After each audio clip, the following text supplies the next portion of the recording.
Demographic collapse, the aging population, the sub-replacement birth rates, whatever you want to call it, it's all one big lie. But don't get me wrong, the collapse itself, the dropping birth rates, they're real, but what is not real is everything surrounding it, the narrative. Everything from what we're told is the inception of the problem, to the course it's taking, to the solutions presented to us by the world's largest organizations and governments. What do I even mean by a lie?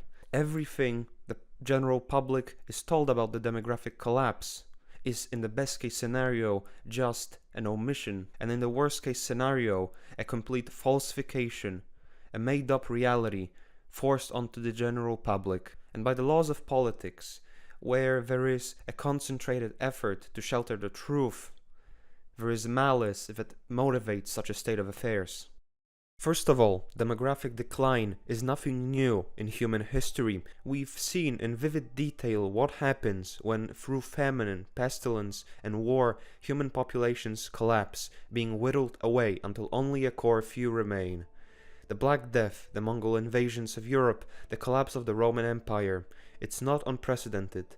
Human populations just tend to undulate throughout history, going through ups and downs. Ever since the Industrial Revolution, people have been having less and less children in the West. This is described in the demographic transition model as people not having to account for high death rates with having more kids because of better healthcare, or relying on their children for sustenance because of more available and cheaper products. But this trend of slow decline was reversed after the Second World War. Maybe it is one of those undulations throughout history taking place, a natural reversal of a downwards tendency, a real baby boom in the post-war period. I hope nobody tries to subvert and run into the ground this moment of demographic hope for the Western people.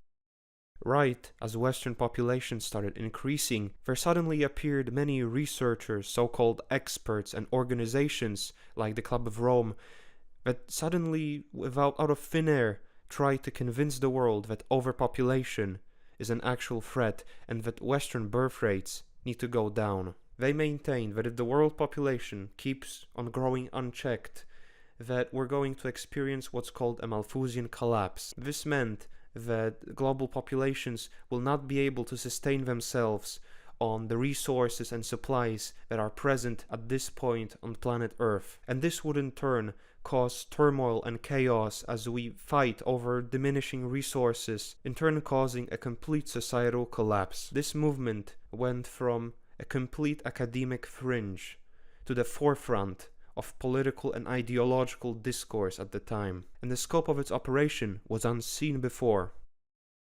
The World Bank, the International Monetary Fund, the UN, the World Health Organization, and USAID all started issuing doctrines of reducing populations worldwide. The financiers were all about antinatalism as well, with John D. Rockefeller III creating the Population Council. All throughout the West, Planned Parenthood and contraceptives started making appearances, with abortion laws being suddenly relaxed all at once throughout the 70s. China implemented the one-child policy around this time. India and Bangladesh started implementing sterilization programs. The fact that all these countries did it in unison is interesting, isn't it? In the West, the anti-natalist propaganda was doing wonders, completely thwarting the population boom of the 50s and 60s and killing any momentum that it had gathered. Unfortunately for the West, the Third World was going in the exact opposite direction. The 70s were the time of first widespread humanitarian doctrines for the global south. The purpose of medical aid and food supplies being sent to India, Africa, the Middle East, and South America was to make these underdeveloped populations stop having so many kids. But where's the logic in that? It's simple. According to the demographic transition model, if mortality from illnesses and malnutrition is lowered, then in turn people will stop having so many kids. But there's a problem, because there is a delay between the moment when mortality is first decreased and when birth rates start dropping. So as a result, for a brief period, you have people having almost as many kids as they did before, only now half of them don't die from illnesses and malnutrition. This caused a catastrophically large boom in populations in the global south, basically everywhere poor and already crowded. And so by the 70s we had a vacuumous and depopulating West and an overpopulating third world that wasn't showing signs of stopping the population stampede anytime soon. And you might think that this is some sort of counterproductive decision making, that it doesn't make sense at all. Why would you knowingly increase the population of the third world while trying to limit overpopulation? And the answer is very simple. They knew this was going to happen. They created through their actions an overpopulating third world and a vacuumous and empty West. I wonder where this will go. I've got a question for you. Do you know where second wave feminism came from? You know, the feminism that tried to convince the West that women deserve the right to slave away in a soulless corporate environment.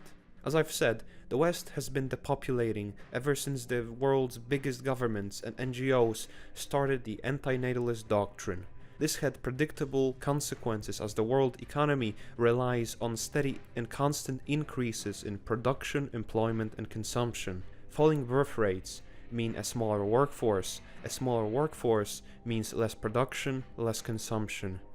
This in turn posed a risk to economic growth, but don't worry, because they had accounted for this. The 60s and 70s was the point at which we started seeing feminist narratives about letting women into workplaces. The plan was to supplement the workforce with previously professionally inactive women without having to increase birth rates. The feminist narratives were manufactured to save the economy. These people knew what they were doing. This decision ended up being disastrous for Western birth rates. They made the childbearing half of the population work exhausting corporate jobs and convinced them to seek validation from such a state of affairs, convinced them that this is what they want to do, that this is liberation. They convinced women that their traditional maternal role in society is slavery, while toiling away in a corporate environment is freedom. And that's what second wave feminism was. It was to bolster the economy without having to actually increase native birth rates. Wow, it's almost like these organizations and governments don't care what happens to the white native populations of the West, but that's just a wild speculation. And so at this point, the demographic crisis was more real than it ever could be going into the 2000s, created by the same organizations that are now trying to fight it. The population doctrine from the 70s has done unmeasurable damage to the West, programming the population not to have kids at the time of the largest population boom in recent years. At the same time, the third world, Africa, India, the Middle East, were full to the brim of what only could be called a rancid biomass that is pushing in against the confines of the Western world. You know what's coming at this point. Matter will always seek to find a vacuum. All that needed to happen now was for someone to open the floodgates. But why would Western governments let hordes of immigrants into their countries? Well, there are a few reasons why. First of all, third worlders have third world living standard. They can be brought in, paid a worse wage, live in worse cities, work in worse conditions. They won't unionize with white people, they won't form common narratives with them. They don't even speak the language, they don't believe the same God. So they have a lot of utility to the business class, but the most important aspect of them is they will simply flood the workforce. They will reduce the value of the average worker. So yeah, they're pretty useful to the business class. They purposefully depopulated the Western world to make a pressure relief system for the overpopulated global south. They calculated that if they kill fertility in the first world and let the third world boom in that transitional high birth rates, low mortality period, the third world would eventually stop growing and the excess would simply spill over into the West and everything would balance out. However, in the 70s, this whole discourse might have actually been caused by genuine concerns of a Malthusian collapse taking place. Nowadays, I think it's more a case of political practicality and utility. Think of it this way. You can manipulate money to your benefit by instituting fiat currency, where you can just manipulate the amount of it on the market, bearing almost no cost in doing so. You can basically print money out of nothing. But when you look at the workers, traditionally you cannot just print workers out of nothing, that's not possible. But with controlled mass migration, you can just inflate the supply of workers on the market by bringing hordes of migrants into the country. You depreciate the value of the average worker, you don't have to pay them as much, and on a macroeconomic scale, that's massive gains. You save money on every worker, you pay less. You can import hordes of them, you treat them worse, threaten them with deportation if they don't want to do your bidding, for completely expendable, dirt cheap slave labor. And of course the victim of this is the white man, is the white worker that, as a result of the decision making of the extremely wealthy business class, has his value as a worker depreciated. As for the deliberation with which Western governments are letting its native populations die out, let's look at what actions they are undertaking to address low birth rates. Most Western governments have instituted welfare programs to fight falling birth rates. Studies show that such programs have limited effects on wealthy populations, but are really effective on low-income groups. You know who is a low-income group? Immigrants. So you, by paying taxes, are paying for your own replacement. But hypothetically, what could you even do to actually fight off demographic collapse? Government policy can do wonders to remedy a demographic collapse if instituted correctly. A good start is not legalizing abortions and spreading feminism, but let's look into a more direct approach. The best example is how the ancient Chinese have dealt with a diminishing population after the collapse of the Qin Empire. At the height of the Qin Empire, the estimates suggest that there had to have been around 25 to 40 million Chinese people within the empire. After its collapse and the establishment of the Han Dynasty, the population fell as low as half that number, with roughly 15 to 18 million people. The way the Han encouraged the Chinese to have kids is simple. They imposed a penalty in the form of a 5-fold increase in taxes on unmarried women of 15 to 30 years of age. The repercussion for not paying that penalty tax being state slavery. Suffice to say that in the 2 centuries that followed, the population expanded to 60 million. It is very telling that no Western state has tried a more direct approach, because if they wanted to increase native populations, we could have easily coerced and forced them to have kids, but they're not gonna do it because fighting the demographic crisis has never been about increasing white birth rates. This whole narrative, starting with being scared of overpopulation and suddenly reversing to being concerned with demographic collapse, plays out sort of like the Fourth Crusade. Just like the Fourth Crusade started with genuine and sincere efforts to retake the Holy Land, but further developments skewed their original goal, and in the process the Crusaders had besieged and plundered Constantinople, a Christian city. They set out to do one thing, but the opportunity to enrich oneself became too much to pass up, and they ended up doing a whole lot of damage. The thing is, the people behind the world's biggest organizations and governments, they might have believed in the post-war period that the world might actually suffer a Malthusian collapse. These might have been genuine motivations, as they instituted anti-natalist doctrines worldwide, not only in the West.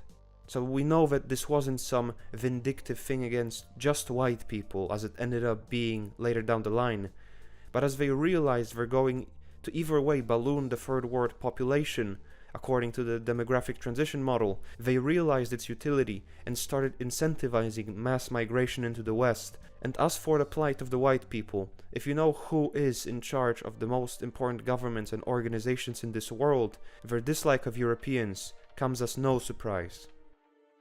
As proof of concept that everything about demographics you hear from the mainstream is a lie, collapsing populations aren't even a unanimously negative thing for the average person as portrayed by everyone. The supply of workers decreases, wages and working conditions rise. The aftermath of demographic decline usually also produces times of prosperity and the formation of a strong middle class. But the reason why it's painted as something bad by the media is because in this case what benefits the lowly individual doesn't benefit the business class. So the demographic collapse of today is not only largely manufactured, as you cannot tell me that legalizing abortions, spreading contraceptives and bashing traditional values doesn't affect birth rates. It's also of great utility to the wealthy individuals of this world and is in their interest to be maintained as the status quo. That's why governments remain inactive in the avenue of coercive action to increase birth rates. The whole thing is deliberate, unnatural to a large extent, malicious, and also a gross mischaracterization of the actual process. Ever since the 2000s, the situation with birth rates has gotten even more grim. What social media have done is completely warped the perception and the conduct of social interaction. Social media, because they added a buffer to interpersonal relations, they have completely ruined male-female relations in the West. Each generation is more and more socially awkward. Each generation dates less and less. With each generation there's a growing ideological gap between men and women. Each generation has a more disjointed family unit than the previous one. Technology and the usurpation of interpersonal relations by social media have done unmeasurable damage to the birth rates in the West. And guess what? Of course the largest victims are the most advanced societies. No, we don't even get to naturally experience the demographic collapse. No, we get to experience it while being trampled on by the hordes of human filth being let into the West. There's no dignity and serenity for a dying civilization.